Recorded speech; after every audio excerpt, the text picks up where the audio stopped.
My name is मौफिक और हमने chemistry की वीडियो कर ली थी। आई होप आपने देखी हो, नहीं देखी हो तो देख लेना। और हमने फिजिक्स के क्वेश्चन ट्यूशन में ही कर लिए थे, ठीक है। और कोशिश करेंगे अगर टाइम मिला तो फिजिक्स के क्वेश्चन भी ट्राई करेंगे। बट अभी हम कर रहे हैं बायोलॉजी के, क्लास 10 बायोलॉजी के CBSE board class 10 science biology के क्वेश्चन, ठीक है। और इसमें थोड़ा ध्यान रहेगा हमारा किस पे, इंपॉर्टेंट एमसीक्यूज कुछ है, जैसे एमसीक्यू प्लस और क्वेश्चन भी है। नाम मेरा मौफिक है। अब पहले क्वेश्चन से स्टार्ट करते हैं। भाई पहला क्वेश्चन क्या है? अच्छा स्टार्ट कर, कोई बात नहीं, बिना देरी के। A gland not associated with alimentary canal। भाई ऐसा ग्लैंड हमें बताना है जो एलिमेंट्री कैनाल से एसोसिएटेड ना हो, यानी इसमें ना हो। अब एलिमेंट्री कैनाल का क्या मतलब है? जो डाइजेस्टिव सिस्टम से रिलेटेड है। पहली बात, लीवर आता है, बाइल सिक्रीट करता है। सलाइवरी ग्लैंड आता है, सलाइवरी अमाइलेज सिक्रीट करता है। पेनक्रियास आता है, एंजाइम सिक्रीट करता है। और एड्रिनल ग्लैंड, अब जैसे तुम अगर नाम पढ़ोगे ऑप्शन तुम्हें खुद से ही कट होते जाएंगे। तो ऑप्शन क्या है हमारा? एड्रिनल ग्लैंड वो ग्लैंड है जो एलिमेंट्री कैनाल से एसोसिएटेड नहीं है, ठीक है। सेकंड क्वेश्चन की तरफ बढ़ेंगे। सेकंड क्वेश्चन क्या है? From the given picture of the digestive system identify the part labelled as pancreas. अच्छा, क्वेश्चन को समझना है। ए बी सी डी जो यहाँ पे इंडिकेट कर रखे हैं, हमें उसके बारे में नहीं बताना है। क्वेश्चन को थोड़ा सा ढंग से और समझें। क्वेश्चन छोटा कर दिया शायद दिखे। तो क्वेश्चन में तुम्हें पढ़ रहा है, एक बार पढ़ो क्या लिखा है question. From the given picture of digestive system identify the labelled as pancreas. भाई पेनक्रियास कौन है इसमें? तो पेनक्रियास है हमारे, देखो ए ये तो नहीं है, ये तो क्या होता है? इसोफेगस होता है। बी ये स्टमक है। सी यहां पे ही हो सकता है। डी क्योंकि ये तो लार्ज इंटेस्टाइन है। तो हमारा जो सी पार्ट है वो हमारा करेक्ट आंसर है। तो डाइजेस्टिव सिस्टम का कौन सा पार्ट? पेनक्रियास जो लेबलिंग दिखा रहा है एबीसीडी, कौन पेनक्रियास को शो कर रहा है? तो इसका आंसर है हमारा सी। अब बढ़ते हैं नेक्स्ट क्वेश्चन की तरफ। नेक्स्ट क्वेश्चन है, एमसीक्यू नहीं है, थोड़ा सा complete the following flow chart as per the given instruction। हमें इस फ्लो चार्ट को फॉलो करना है, भरना है।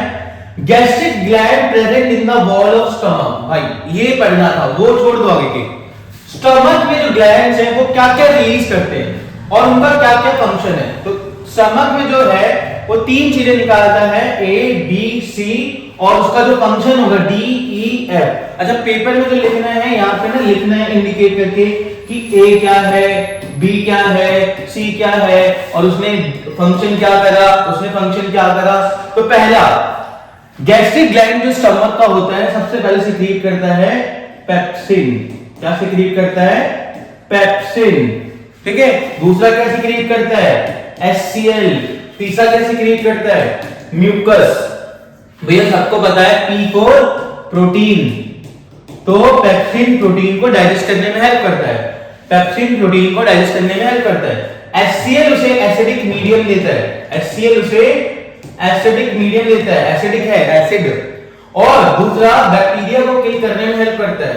तीसरा, भाई HCl अगर स्किन पे टच हो तो जला सकता है, बर्न कर सकता है। तो उससे बचाने के लिए प्रोटेक्टिव लेयर, इनर लेयर कौन बनाता है? म्यूकस। तो अपना आंसर रहेगा पेप्सिन को प्रोटीन में कन्वर्ट करा, ए और डी, और बी क्या है? HCl, और उसने क्या करा? एसिडिक मीडियम प्रोवाइड करा, ये बैक्टीरिया को किल करने में हेल्प करा। और सी क्या है? म्यूकस, इसने प्रोटेक्टिव इनर लेयर बना ली। तो ये हमारा थर्ड क्वेश्चन हो गया।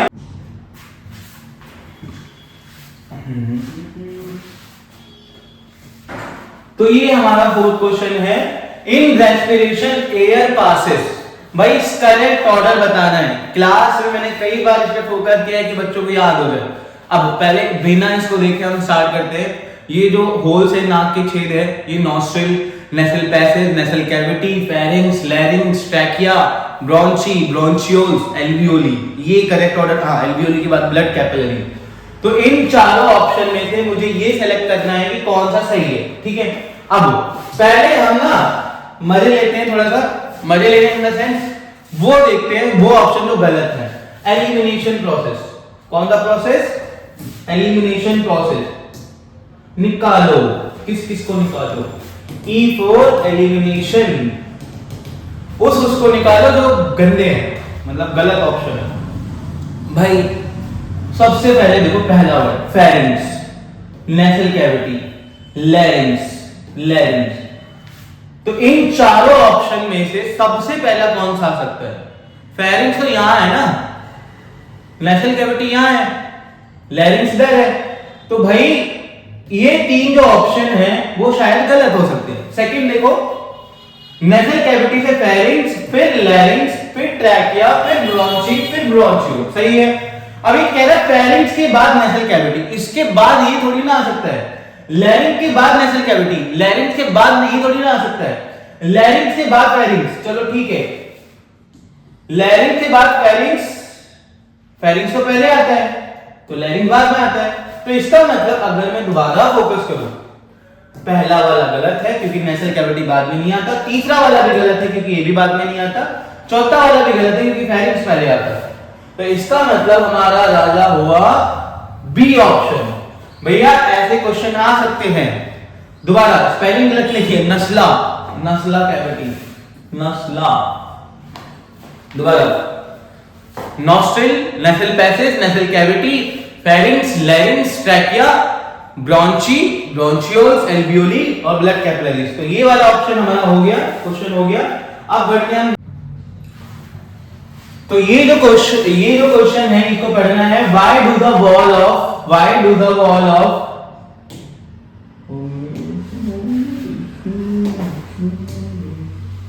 Why do walls of trachea do not collapse when less air in it?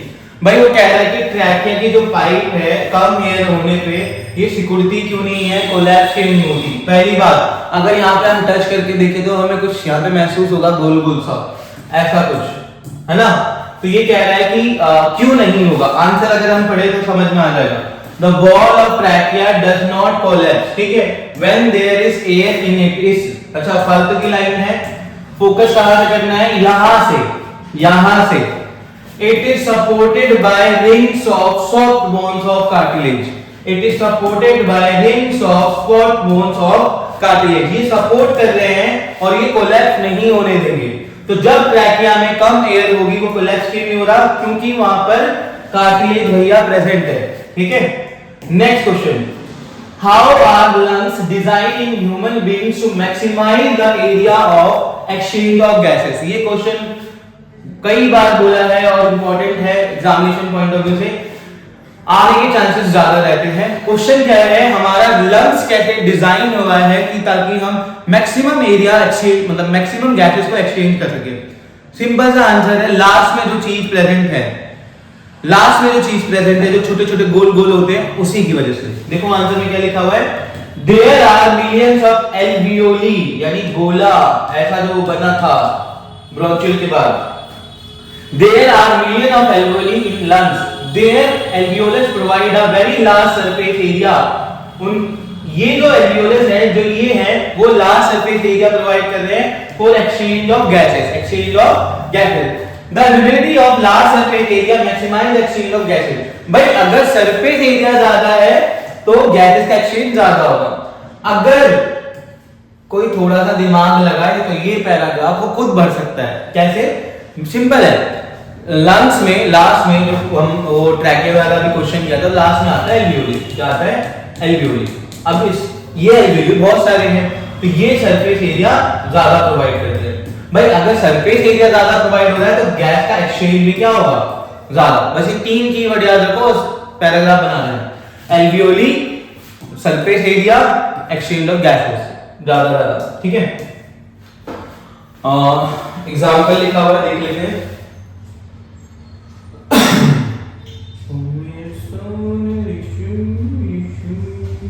Example तो खुद पढ़ सकते हैं, नए क्वेश्चन पे चलते हैं। तो नया क्वेश्चन है, हाँ, normal blood pressure, systolic, diastolic. भाई systolic, diastolic, high pressure, low pressure. Systolic का मतलब क्या है? हाई प्रेशर और लो प्रेशर। देखो भाई, बीपी हाई हो जाना, बीपी लो हो जाना, बट एक नॉर्मल पर्सन में कितना बीपी रहता है, मतलब कितना मैक्सिमम प्रेशर, मिनिमम एक लिमिट बना रखी है, याद रखना 120 और 80, 120 और 80, तो ये वाला सही है। 120/80 mm ऑफ एसडी, ठीक है। सिस्टोलिक डायस्टोलिक का रेशियो पता होना चाहिए, ठीक। नेक्स्ट क्वेश्चन की तरफ बढ़ते हैं। ये है क्वेश्चन, अच्छा आंसर थोड़ा छुपाएंगे फिर बात करेंगे। Right one specific function of each of the following organ relation with excretion in human being. एक ऑर्गन का जो कि एक्सक्रीशन में इन्वॉल्व है ह्यूमन बीइंग के, मुझे उसका काम लिखना है। भाई ऐसे अगर क्वेश्चन पे अगर हम एक दो वर्ड खींच लेना और पता कर लेंगे हमें से पूछ क्या रहा है, तो इजीली हो जाएगा। Write one specific function each of the following organ relation with excretion in human being। ये 4 ऑर्गन के नाम लिखे हुए हैं और इसका मुझे फंक्शन बताना है। पहली बात रीनल आर्टरी, भाई नाम से ही पता चल रहा है आर्टरी क्या है, आर्टरी। अच्छा पल्मोनरी नहीं, वो एक्सेप्शन था, रीनल आर्टरी। तो सारी आर्टरी का काम क्या होता है? मेरे प्यारे दिल से ब्लड को ले जाना। अब पॉइंट ये कि ब्लड को हार्ट से कहां ले जाएगा? पूरी बॉडी ऑर्गन में नहीं ले जाएगा, क्योंकि मैं एक्सक्रीशन की बात कर रहा हूं, तो किडनी के पास ले जाएगा। तो ये राजमा बनाते हैं ना, देखो तो इसका आंसर क्या है? दिल से दिमाग नहीं, किडनी तक, राजमा तक। तो हार्ट से किडनी तक का सफर जो करवा रहा है वो कौन है? Renal artery. यूरेथ्रा सुसु वाला रास्ता, यूरिन वाला रास्ता। भाई तो सुसु कहां से पास हो रहा है, यूरिन कहां से पास हो रहा है? यूरेथ्रा से। भाई इसका नेक्स्ट शायद हमें दिख ना रहा हो, ये ग्लोमेरुलस है। अबे आंसर भी दिख जाएगा तुम्हें, बहुत तेज हो तुम। कोई बात नहीं, हम आंसर में फोकस नहीं करेंगे। ग्लोमेरुलस, भाई ग्लोमेरुलस क्या होता है? एक फिल्ट्रेशन यूनिट है, छन्नी छानता है। ट्यूबुलर पार्ट ऑफ नेफ्रॉन, भाई ट्यूबुलर पार्ट ऐसा कुछ करके पढ़ लेना, ऐसा तो होता है। इसको क्या बोलते हैं? Tubular part of nephron. ये रीअब्जॉर्प्शन में हेल्प करता है, ये रीअब्जॉर्प्शन में क्या करता है? हेल्प करता है। एक बार हम आंसर खुद से भी पढ़ेंगे, तो देखो क्या लिखा हुआ है।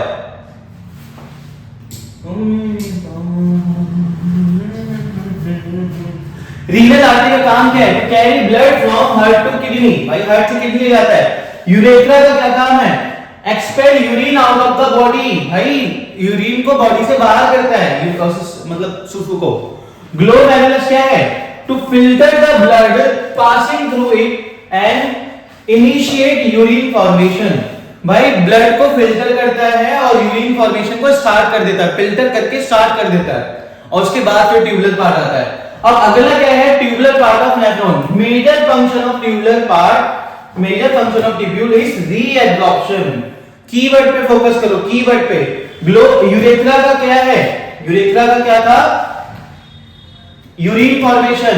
रीनल आर्टरी का हार्ट से किडनी, और ग्लोमेरुलस का फिल्टर, और इसका काम क्या है? रीएब्जॉर्प्शन। समझ में आया? बस। और यहाँ पे एक वर्ड यूज कर सकते हो, इलेक्ट्रोलाइट बैलेंस, बॉडी में कैटायन एनायन की मेंटेन करके रखता है, इक्विलिब्रियम। चलो अगले की क्वेश्चन की तरफ बढ़ते हैं। ज्यादा लगेंगे क्वेश्चन पे, टाइम खत्म हो जाएगा। ये वाला क्वेश्चन भाई सबको पता होगा इसका answer. Sinus is defined as, sinus क्या होता है भाई बताओ? 4 ऑप्शन है तुम्हारे पास, सोचो।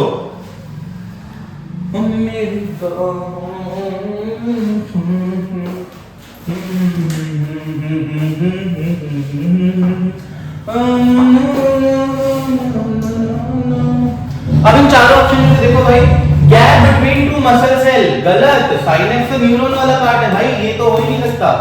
गैप बिटवीन टू न्यूरॉन, हाँ भाई तुम सही हो। गैप बिटवीन टू बोन्स, हड्डी के बीच में तो होता ही नहीं है। Gap between muscle and bone, ना ना ना ना ना ना ना ना ना ना। तो इसका सही आंसर क्या है? न्यूरॉन गैप होता है दो, सॉरी साइनस गैप होता है 2 न्यूरॉन के बीच का, तो ये सही आंसर है। खत्म करते हैं, अगले क्वेश्चन की तरफ बढ़ते हैं। ओ मेरी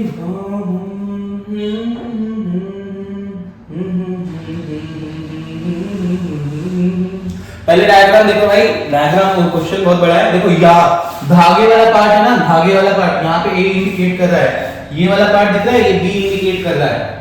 क्वेश्चन पूछा क्या है भाई, बड़े हो जाओ, देखो देखो, चमको चमको चमको।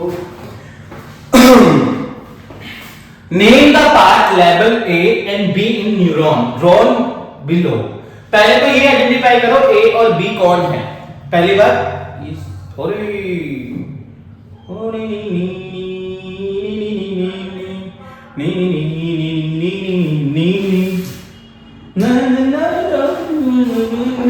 भाई ये है डेंड्राइट। ये क्या है? डेंड्राइट। ये क्या है? ये एक्सोन है। ये एक्सोन की तरफ कर रहा है, ये जो ऐसे जा रही है ना एक्सोन। दोबारा हमारा लेवल ए पार्ट डेंड्राइट है, बी लेवल पार्ट एक्सोन है, खत्म। Which part acquire information in the neuron? कौन सा पार्ट इंफॉर्मेशन कलेक्ट करता है? भाई यही करता है, ए पार्ट ये इंफॉर्मेशन कलेक्ट करता है। Through which part does information travel? भाई एक्सोन से ट्रैवल होता है, यहां से इंफॉर्मेशन ट्रैवल होता है, इंफॉर्मेशन ट्रैवल होता है। In what form does this information travel? किस फॉर्म में ट्रैवल होता है? भाई न्यूरॉन के अंदर इलेक्ट्रिकल सिग्नल की फॉर्म में ट्रैवल होता है, इलेक्ट्रिकल सिग्नल की फॉर्म में ट्रैवल होता है। दोबारा चार पार्ट दे रखे, मैं दोबारा फोकस कर जाऊं, एक बार हटा लो इसको।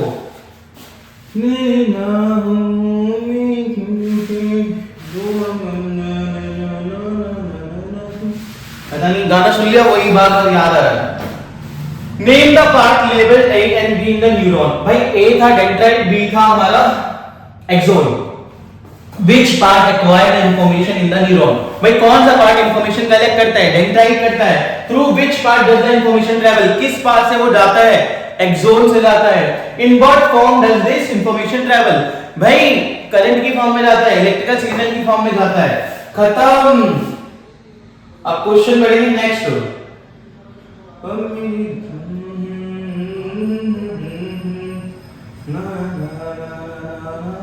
चलो कोई नहीं, आंसर क्वेश्चन साथ साथ करते हैं। Where are auxin synthesized in plant and which organ of plant? ये आगे की क्वेश्चन है। पहले ये अलग पूछा है कि जो ऑक्सीन है, ऑक्सीन पहले है क्या, पहले समझो। और प्लांट पूछ लिया तो ये भी समझो।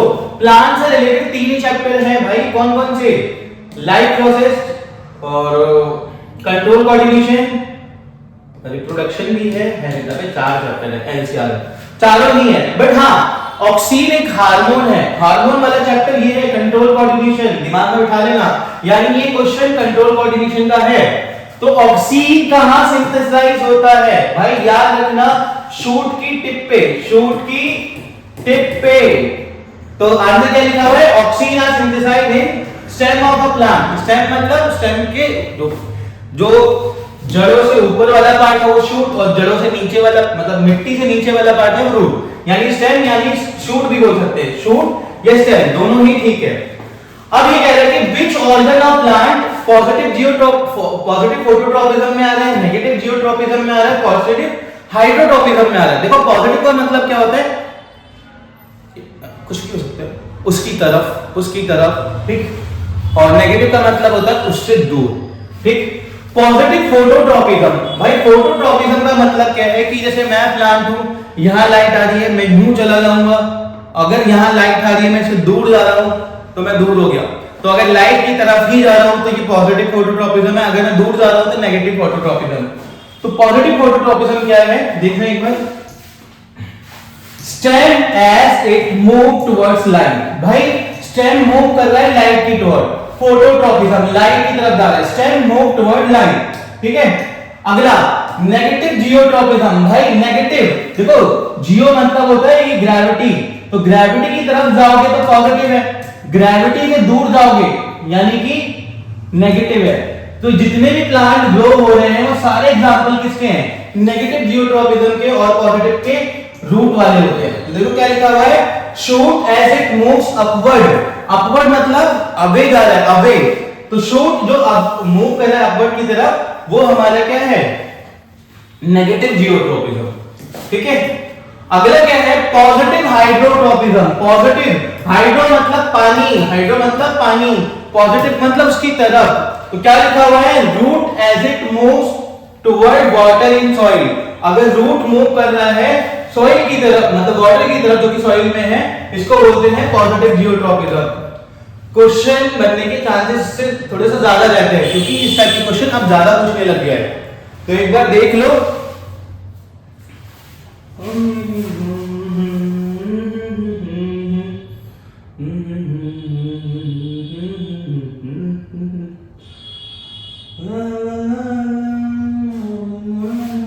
ये क्वेश्चन आ गया नेक्स्ट 11।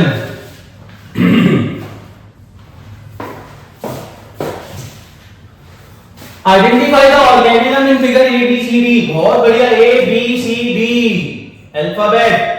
भाई ये देखो, ये तो मुझे कुछ समझ में आ रहा है, बडिंग बडिंग बडिंग, बडिंग है, ए बडिंग है, बी स्पोर फॉर्मेशन, आप बंद करके समझ में आ जाएगा। ब्रायोफाइलम, ब्रायोफाइलम ये वेजिटेटिव प्रोपगेशन वाला पार्ट है, वेजिटेटिव प्रोपगेशन, उसमें ब्रायोफाइलम वाला पार्ट है, लीफ के थ्रू बनता है। और ये क्या है, प्लेनेरिया, प्लेनेरिया रीजनरेशन, रीजनरेशन, समझ में आया। तो मुझसे पूछा था एबीसीडी बताओ, सही बोला है। अच्छा, स्पोर फॉर्मेशन में उसने वो पूछा कि ऑर्गेनिज्म कौन सा है। आई एम सॉरी, मैंने प्रोसेस का नाम बता दिया। बडिंग में ये हाइड्रा है, ये वाला हाइड्रा है। स्पोर फॉर्मेशन में ये राइजोपस है, और वेजिटेटिव प्रोपगेशन में ये ब्रायोफाइलम है, और ये रीजनरेशन में प्लेनेरिया है। वैसे मैंने सही बताया था। बडिंग में ये हाइड्रा है, ये राइजोपस है, ये ब्रायोफाइलम है, और ये प्लेनेरिया है। समझ में आ गया। Identify the life process shown in the all figure. भाई सभी फिगर में कौन सी लाइफ प्रोसेस हो रही है, भाई हो रही है एसेक्सुअल रिप्रोडक्शन। एसेक्सुअल रिप्रोडक्शन का मतलब है सिंगल पेरेंट इन्वॉल्व है। किसी में भी देखो, सब में कुछ नया नया बन रहा है, तो एसेक्सुअल रिप्रोडक्शन है। How is this life process advantage to the organism. अच्छा, एसेक्सुअल का एडवांटेज क्या है, तो पढ़ो सी पर, टाइम लेके पढ़ो, कोई दिक्कत नहीं है। This life process is advantageous to the organism because only one individual is required. सिर्फ एक ही इंडिविजुअल चाहिए, दो की जरूरत नहीं है। कहां दूसरे को ढूंढते फिरे और फिर, ठीक है। Large number of offspring are produce, large number of offspring are produce.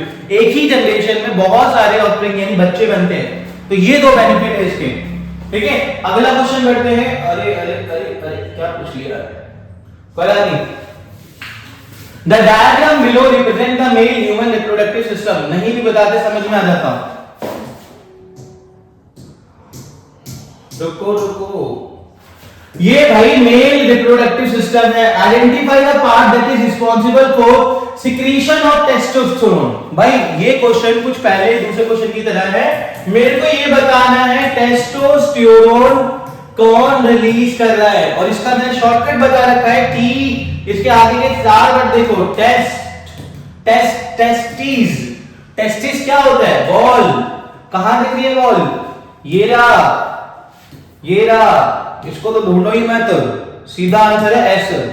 भाई ये अलग है, पी यूरेथ्रा है, क्यू तुम्हारा सेमिनल वेसिकल है, आर तुम्हारा वास डिफरेंट है। दोबारा नहीं, आर यूरेथ्रा है, वास डिफरेंट यहां तक था। तो ये आर तुम्हारा यूरेथ्रा है, सेमिनल वेसिकल, और तुम्हारा यूरिनरी ब्लैडर है, और ये टेस्टिस है। तो इसका आंसर क्या रहेगा, टेस्टिस। 13 क्वेश्चन पढ़े, एक बार क्वेश्चन पढ़े।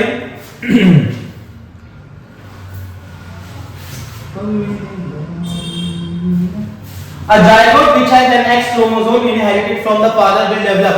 भाई फादर से X आ रहा है, फादर से X आ रहा है। अच्छा, फादर के पास होता क्या है, XY। फादर से X आएगा, फादर से Y आएगा, दो ही चांसेस है। X मतलब फीमेल, Y मतलब मेल, खत्म।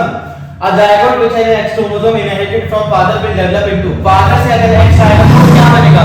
पहली बात, बच्चे क्वेश्चन ढंग से पढ़ते नहीं है और फिर आंसर करते हैं। छपरी, फादर से अगर एक्स मिलेगा तो क्या बनेगा भैया, गर्ल मिलेगी, गर्ल। ठीक है, अगर यहाँ पे मदर होता ना तो इधर बॉय और गर्ल आता। ठीक है, दोबारा एक बार क्वेश्चन मैं भी पढ़ लूं, कहीं मैं गलत बोल दूं। A zygote with an X chromosome inherited from the father. ठीक है, फादर से अगर x आएगा तो कंफर्म है लड़की ही बनेगी।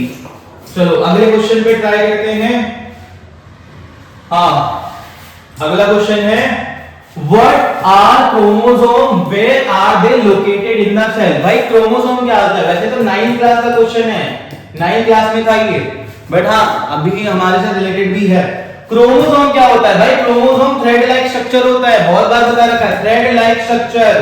क्रोमोसोम क्या है? Thread like structure. क्रोमोसोम क्या है? Thread like structure which contain heredity information. उसके अंदर हेरिडिटी इंफॉर्मेशन होती है, एक जनरेशन से दूसरे जनरेशन में जो जा रही है इंफॉर्मेशन उसको बोलते हैं heredity information of the individual, मतलब किसी इंसान का। And are therefore the carrier of gene, और ये जीन्स को ले जाते हैं। Chromosome are located in nucleus of cell. Chromosome कहां होते हैं? Nucleus of cell. तो हमें कीवर्ड क्या याद रखना है कि भाई क्रोमोसोम थ्रेड लाइक स्ट्रक्चर है और हेरिडिटी इंफॉर्मेशन होती है और न्यूक्लियस में प्रेजेंट होते हैं। खत्म। अगला, ओहो, identify ABC the given diagram and right one function of each. ABC, ठीक है, तो पहले हम खुद ही करेंगे, खुद ही करेंगे। A क्या है? स्टिग्मा। B क्या है? अच्छा, B यहां पे इंडिकेट नहीं कर रहा, वो पाइप पे इंडिकेट कर रहा है। C यहां पर, तो देखो A B C, stigma, pollen tube है, जायगोट। ठीक है, देखो A क्या है? स्टिग्मा, B क्या है? पोलन ट्यूब, C क्या है? Female germ cell and function meet with the male germ cell to form zygote. मैंने कहा यहां पे वो मिल रहा है, यहां पे वो मिल रहा है। तो पहला है stigma, it function helps to receiving the pollen grain from anther to stamen during pollination. भाई इसका काम क्या है? अगर पोलन ग्रेन उड़ता हुआ आ रहा है तो स्टिग्मा को ही चिपकाना है। अगर स्टिग्मा चिपका नहीं पाएगा, पकड़ नहीं पाएगा, तो आगे पोलन ट्यूब नहीं बनेगा। तो स्टिग्मा का काम क्या है? पोलन ट्यूब को रिसीव करना। पोलन ट्यूब को क्या करना? रिसीव करना। बी का काम क्या है? Pollen tube, it function facilitate movement of male germ cell through the reach female germ cell. भाई यहां मेल वाला पार्ट आया, अगर ये पाइप निकल के वहां तक नहीं जाएगा तो यहां से सेल निकल के वहां तक नहीं जाएगा। इसका मतलब वो मेल जर्म सेल को ट्रांसफर करा रहा है। मेल जर्म सेल को क्या करा रहा है? ट्रांसफर। अगला क्या है? Female germ cell, it function meet. अच्छा, ये फीमेल जर्म सेल है, female germ cell meet with male germ cell और क्या बनाएगा? Zygote which divide to form embryo, और एम्ब्रियो बनने के बाद वो बीज बनता जाएगा।